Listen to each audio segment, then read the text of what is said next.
Ratio calculations. We're going to have a look at how to do ratio calculations. So we've got two examples. The ratio of footballs to basketballs is 5:3. If there are 15 footballs, how many basketballs are there? So first thing to do is write down what the items are that we're talking about. So we are talking about the ratio of footballs to basketballs. Then underneath them, you need to write the ratio that's given in the question, which is 5:3. So I've written it directly under the items and I've put the colon directly under the colon.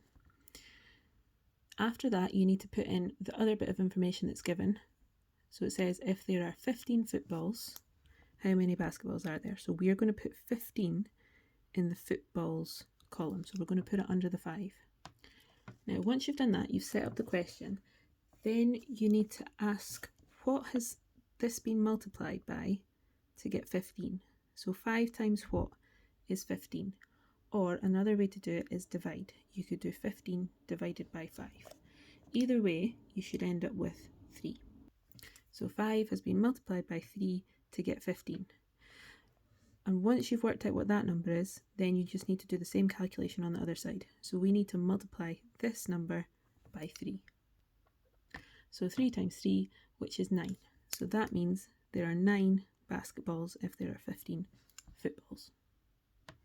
Next example, the ratio of 5p, 10p and 20p coins is 10 to 7 to 6 in a spare change jar.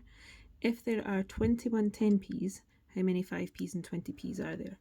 So it's the same thing. We're going to start by writing down the items that we're talking about, which is 5p's, 10p's and 20p's. Then under that we're going to write down the ratio, which is 10 to 7 to 6, and I've written it directly underneath the items.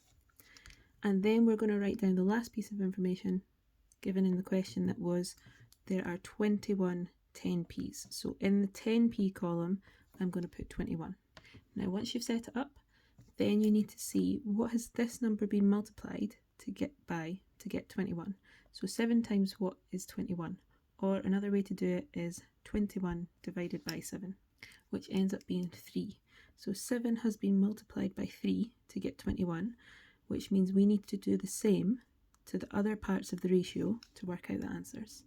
So we're going to do 10 times 3, which is 30, and we're going to do 6 times 3, which is 18. So that means there are 30 5p's, 21 10p's, and 18 20p's in that spare change jar.